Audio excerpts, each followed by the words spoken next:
Saya selalu bingung sama Xiaomi. Kenapa dia ngeluarin Redmi 10 5G padahal dia masih punya ini? Ya, Redmi Note 10 5G. AM to the PM, PM to the AM. If I quit your PM, I still rock Mercedes. If I quit this season, I still be the greatest. Awal bulan lalu, Xiaomi ngeluarin Redmi 10 5G. Padahal mereka masih punya Redmi Note 10 5G yang secara spesifikasi hampir sama, bahkan mirip. Ya kayak anak kembar cuman beda gaya rambutnya aja gitu. Sebenarnya Xiaomi udah sering banget kayak gini, entah itu bareng Poco atau bareng Redmi. Saling jotos-jotosan gitu.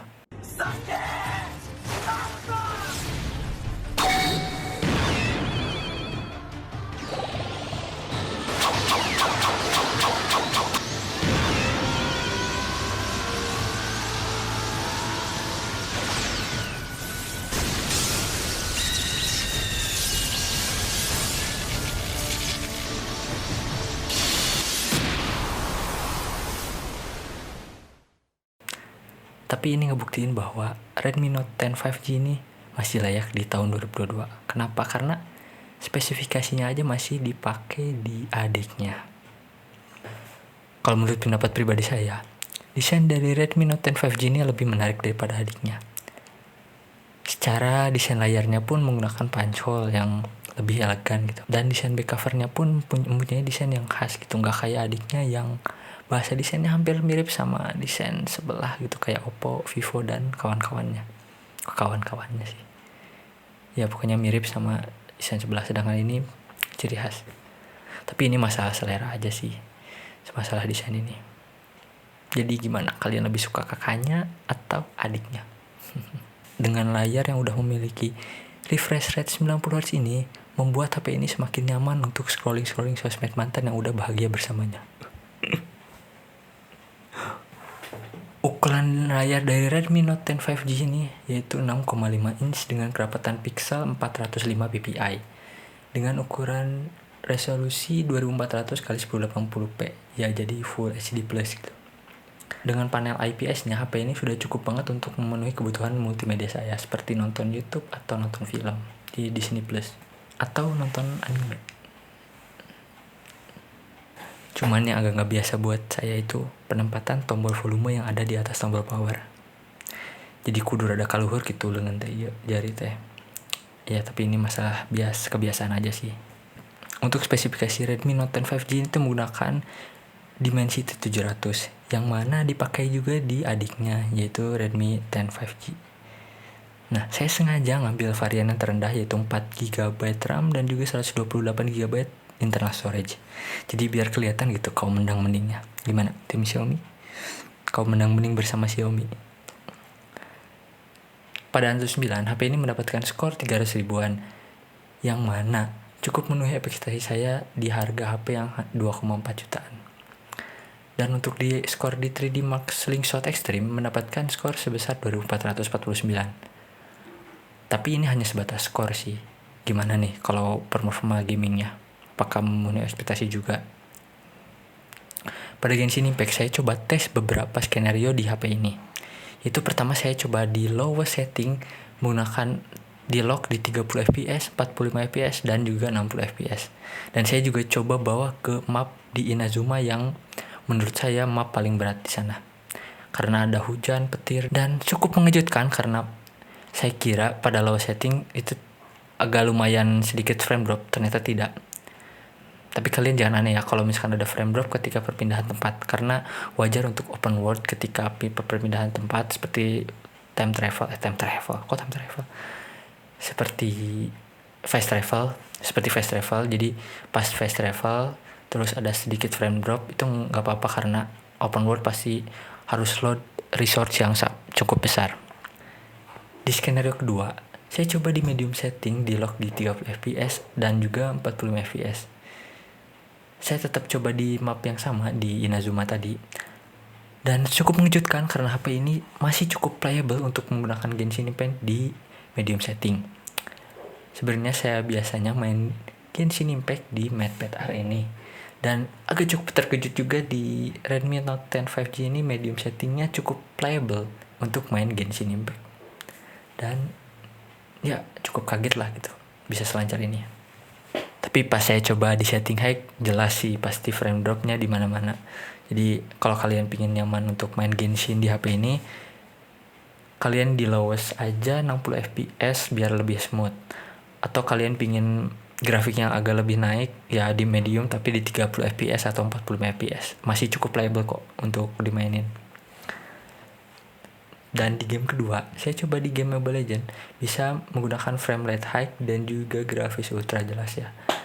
Jadi ya cukup bisa dilibas lah untuk game ini. Dan yang bikin saya terkejut juga, setelah lama bermain di HP ini, tidak terjadi thermal throttling. Sehingga cukup nyaman karena tidak panas juga HP ini dan stabil. Ya walaupun ada frame drop sedikit-sedikit, tapi ini masih bisa ditoleransi karena melihat harga HP-nya. Nah, untuk touch delay-nya saya coba tes di game Tales Piano dan gak ada masalah sama sekali pada touch delay-nya. Cukup bagus gitu. HP ini memiliki 3 lensa kamera, yaitu 48 megapiksel wide angle kamera, 2 megapiksel depth sensor, dan juga 2 megapiksel makro. Untuk hasilnya sebenarnya agak biasa aja, tapi cukup bagus untuk di harganya. Pada low light masih banyak sekali noise. Pada foto di outdoor, bangunan dan juga langitnya tidak ada yang dominan, sehingga masih seimbang gitu antara keduanya. Saya coba juga memotret tanpa AI dan juga HDR, menggunakan AI dan HDR, dan inilah hasilnya. Gimana menurut kalian? Tapi sebenarnya kalau dilihat-lihat cuma beda detail warnanya aja sih. Untuk videonya saya cukup kaget sih karena dia punya stabilisasi yang cukup bagus di harganya. Bahkan kamera depannya pun ada. Walaupun di depan dan kamera belakangnya pun hanya support 1080p 30 fps. Jadi agak cukup kecewa sih, tapi cukup karena stabilisasinya ini yang cukup bagus, lumayan. Gimana menurut kalian, kameranya bagus? Kalau menurut saya bagus untuk harganya. Apalagi ketajamannya juga cukup bagus, apalagi di outdoor. Low light-nya walaupun biasa aja tapi masih bisa diterima. Terus di komentar gimana pendapat kalian tentang kamera dari HP ini. Dari spesifikasi di atas kertasnya, HP ini memiliki space charging sebesar 18 watt dan dikasih charger yang sebesar 22,5 watt. Tapi ingat HP ini cuma support 18 watt. Jadi walaupun chargernya 22,5 watt, yang masuk ke dalam sininya tetap cuma 18 watt. Nah, saya coba cas dari 0% yang sampai dari habis banget 0% sampai ke 100. Itu menghabiskan waktu sekitar 2 jam 5 menit. Sekitar 2 jam 5 menit. Dan waktu awal itu kan mati. Membutuhkan waktu 5 menit dari awal mati sampai nyala lagi. Nah, dari nyala itu sampai 100% itu sekitar 120 menitan. Sebenarnya cukup lama, tapi bukan yang paling lama juga. Jadi tapi nggak paling cepat juga. Ya lumayan lah untuk 5000 mAh. Dan yang paling kagetnya itu HP ini SOT-nya nembus 22 jam. Mantap kan? Bahkan masih ada sisa 20% pas saya coba tes di PC Mark. Saat saya tadi coba main game Genshin Impact selama 2 jam 20 menit, HP ini menghabiskan baterai dari 100% sampai ke 68%. Ya lumayan, berarti 32% ya, sekitar 32% selama 2 jam setengah main Genshin Impact. Dan ketika saya main Mobile Legends selama 1 match sekitar 15 menit ada, itu cuman ngabisin baterai 2%. Terus sisanya saya coba make buat scrolling aja, nonton YouTube dan lain-lain yang ringan-ringan gitu. Dan yang bikin kaget itu juga, HP ini bisa tembus 1 hari setengah ketika pemakaian normal dan juga beberapa kali main game. Jadi cukup bisa diandalkan untuk menjadikan HP ini daily driver. Pada awalnya saya kira HP ini memiliki dual stereo speaker, tapi ternyata hanya mono speaker di bagian bawahnya. Di bagian atasnya itu saya hanya gimmick atau mic atau ya nggak tahu, pokoknya bukan speaker. Dan ketika saya coba di volume full juga agak cempreng suaranya. Ya sebenarnya bisa diterima karena pasti HP juga ada kelebihan dan kekurangan. Dilihat dari kelebihan tadi ya udah 5G juga, sensornya banyak. Oh ya HP ini juga ada, HP ini juga ada NFC-nya. Jadi ya pasti buatan manusia pasti ada kelebihan dan juga kekurangan. Ya untuk user experience-nya itu ini menggunakan MIUI. Ya MIUI kan Xiaomi. Dan saya belum update MIUI-nya. Saya masih pakai MIUI 12,5. Sebenarnya saya nggak terlalu suka MIUI untuk yang sekarang ya. Untuk yang sekarang saya nggak terlalu suka MIUI. XOS juga, tapi yang paling nggak suka sih XOS. Cuman MIUI itu nggak suka kedua lah gitu. Jadi yang kurang bersahabat sama experience-nya gitu. Udah mulai nggak asik, terus bug juga mulai banyak. Nggak banyak sih, bukan mulai banyak sih, emang banyak. Terus iklannya juga banyak. Tapi untuk iklan ini sebenarnya bisa diakalin, cuman untuk pengguna yang mageran atau yang malas oprek-oprek, tapi itu kan jadinya ribet gitu. Jadinya saya memposisikan diri sebagai orang yang gak mau ribet gitu. Jadi cukup banyak iklan bikin malas juga gitu. Sebenarnya saya juga pengguna MIUI sejak lama, sejak Redmi 1S, Redmi 2 juga make, terus Redmi Note 4. Itu apa? Masa-masa jaya MIUI zaman dulu lah, Redmi 1S tuh. Mantap dari pas zaman Redmi 1S. Wah, HP murah, MIUI-nya nyaman, mantap. Tapi untuk sekarang ya MIUI nope lah, masih ada yang lebih baik daripada MIUI. Dan ya, yang perlu diperhatikan dari HP ini adalah yang pertama, jaringan 5G-nya. Ya, jaringan 5G di Indonesia masih terbatas, masih di beberapa daerah seperti Jakarta, Bandung, atau kota-kota besar lainnya. Itu pun hanya beberapa titik. Jadi kalau kalian tinggal di daerah yang tidak terkena 5G, lebih baik mikirin dulu apakah HP-nya akan digunakan cukup lama seperti 2 tahun, 3 tahun, 4 tahun, atau hanya setahun langsung ganti. Untuk kalian hanya menggunakan HP-nya dalam waktu setahun, lebih baik kalian coba cari HP 4G yang speknya lebih bagus dengan harga yang sama. Tapi sebenarnya terserah kalian juga sih, kan uang kalian gitu. Untuk sekarang HP 5G itu kebanyakan dari versi 4G-nya dipangkas dikit, prosesornya beda, tapi yang ditonjolinnya 5G-nya gitu. Jadi ya gitu, untuk beberapa HP 5G sekarang itu kebanyakan kayak gitu, untuk yang murah ya.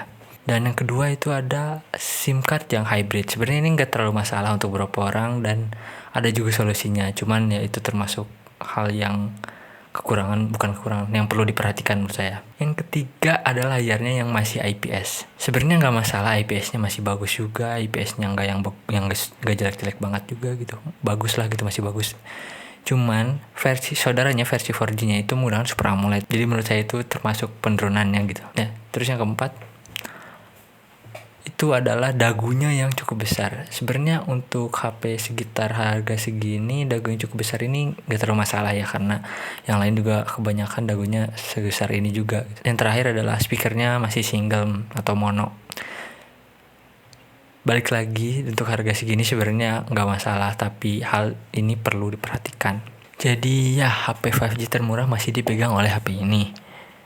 Walaupun sudah keluar 1 tahun, tapi HP ini masih bisa diandalkan pada tahun ini. Apalagi spesifikasinya juga masih digunakan oleh adiknya, yaitu Redmi 10 5G. Yang mana harga HP ini juga hanya 2,4 dan berbeda sekitar 200-300 ribuan dari adiknya tadi. Lebih mahal adiknya gitu daripada HP ini. Jadi jika kalian sudah mendapatkan sinyal 5G dan kalian emang butuh 5G, atau kalian pengen pakai HP yang cukup agak lama, misal sekitar 2 tahun 3 tahun, terus nanti bakal ada 5G juga di daerah kalian, ya HP 5G ini termasuk recommended menurut saya. Sampai jumpa di video selanjutnya, lusa mungkin atau minggu depan. AM to the PM, PM to the AM. Gitu. Terus yang kedua, layarnya masih IPS. Sebenarnya IPS juga nggak jelek-jelek banget. Di HP ini masih cukup bagus. Ya, mati.